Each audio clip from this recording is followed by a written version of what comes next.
After 9 years of avoiding the law, a suspect involved in a fatal stabbing has been apprehended. A local Tucson woman has been arrested for murder, and we have your homecoming updates for the week. We have all of this and more. Today is Wednesday, October 20th, and your Daily Dose starts now. I'm glad I'm missing it.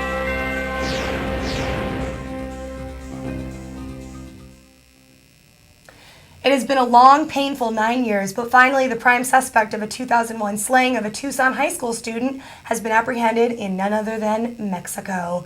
Federal authorities have been chasing the 34-year-old man, Max Mojito Lambert, for far too long. It was a big relief off their shoulders when he was taken into custody by authorities in Hermosillo, Sonora. He will be charged for the murder of the November 2001 slaying of 16-year-old Tani Natividad at a Midtown Jack in the Box restaurant. According to the U.S. Marshal's new release, he is facing first-degree murder charges in Tucson. She was killed when he mistakenly shot her, thinking it was somebody else in a restaurant parking lot. He has eluded authorities for 9 years by frequently moving around town south of the border. Right now he's in Mexico City and waiting to be transported to Pima County. I'm glad after 9 years they were able to get him. I know, next time I want to think twice before I crave those curly fries. Might get a cat busted in my you-know-what. Okay, well, a Tucson woman was arrested for the alleged murder of her 2-year-old son. The bond is $500,000 for 30-year-old Crystal Lopez. On September 30th, officers were called regarding a child that fell off a stool and was not breathing. He was taken to the UMC where he died from his injuries.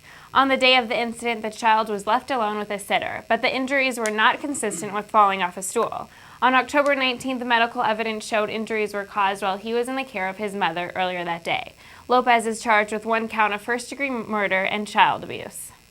Now it's time to head over to Tyler Barron for today's sports news in 2 minutes.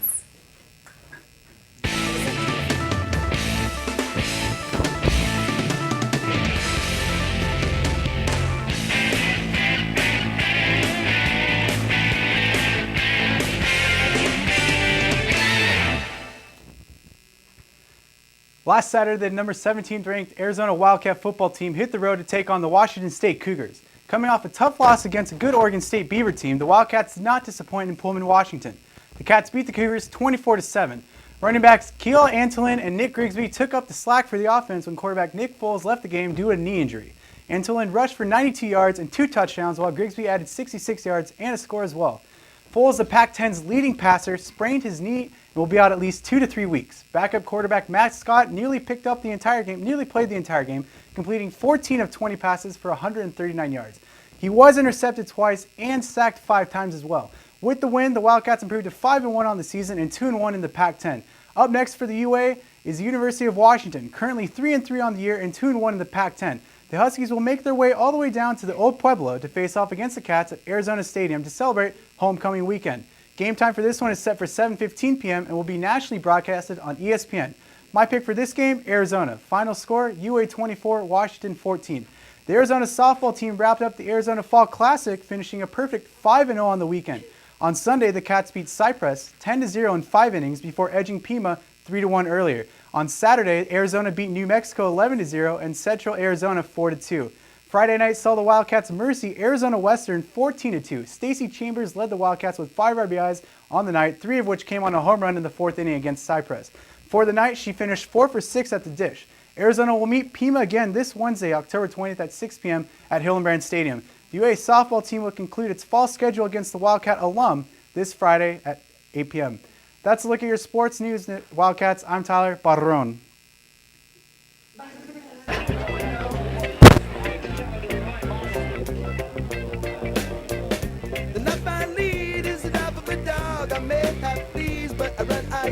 I see those clones looking down on me, but unlike those clones, this dog is free. Oh Lord, it's a dog's life. Oh Lord, it's a dog's life, dog's life. Oh Lord, it's a dog's life. The discussions over the new downtown hotel are going to be installed for another week. I know. Yesterday was supposed to be the day for the long-anticipated project to have an executive session on the plan for the building. Oh, I don't look as beat as I thought I did. Okay, sorry. Okay. To have an executive session on the plan for the building, there was a split between... Hold on. There was a split between city council members on whether discussion should be open to the public or remain behind closed doors. I'm sorry, viewers. Okay. Chatty Cathy's got a little giggly. This is taxpayers' money. They deserve to see how we're getting to the conclusions we get to. Council members like Kozosiak feel that the public should see decisions based on their tax money is going towards them. This is like seriously Jerry Maguire. Show me the money. Shakiak said it's been talked. I'm sorry. Said it's been talked about enough and he was prepared to vote on it, but the mayor said no. It will come up for a public to comment on the next week. I work hard for my money. I want to know where it goes. Okay, what's going on right now? Like, seriously. Well, let's go over to Kylie, see what she's up to.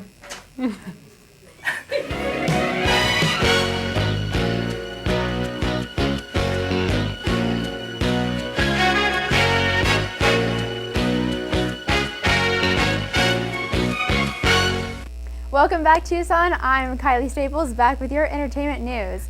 It's homecoming week. Get ready for the football game with all the Wildcat fans at Bear Down Friday celebration at Main Gate Square.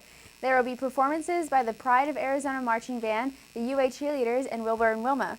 After Bear Down Friday, head over to the bonfire and pep rally at Old Main. Have fun, bring friends, and wear red and bear down.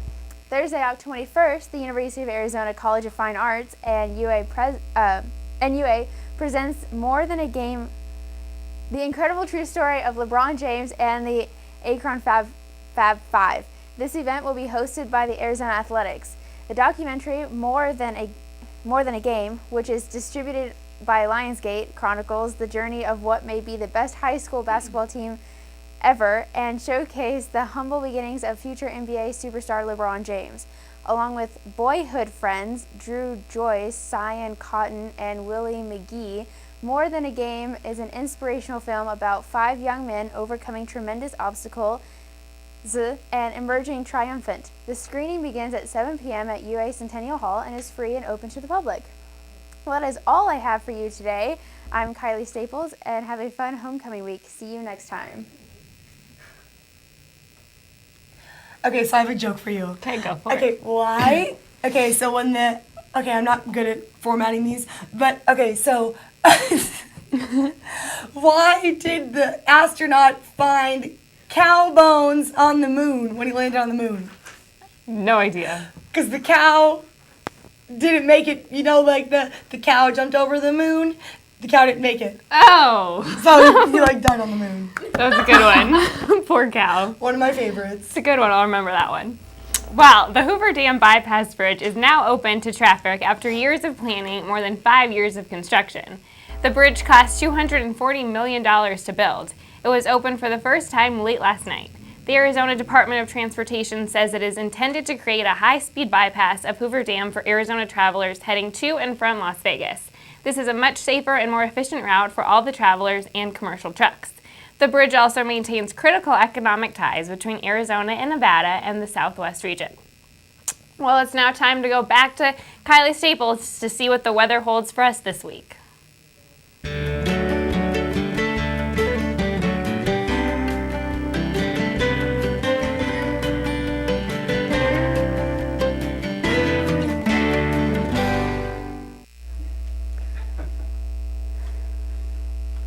Good evening, Tucson. I'm Kylie Staples with your weather forecast. Today we had a partly cloudy day with a chilly daytime high of 70, but make sure to have those umbrellas out for tonight. We can expect scattered thunderstorms throughout the night starting at 1 a.m. with an expected overnight low of 54. Make sure to, also keep your umbrellas out for tomorrow because we can expect more isolated thunderstorms. The daytime high will be 70 and have an overnight low of 51. But don't let the rain bring you down. Friday, we can expect mostly sunny day. Friday's daytime high is 74 and its overnight low is expected to be 52. For the start of the weekend, Saturday, we can expect another mostly sunny Tucson day for Saturday's daytime high, which will be 77. And that will have an overnight low of 55. Sunday, we can expect another mostly sunny day. Sunday's daytime high is going to be 79 with an expected overnight low of 55. Well, that's all I have for you today. This is Kylie Staples, and I'll see you tomorrow, Tucson. The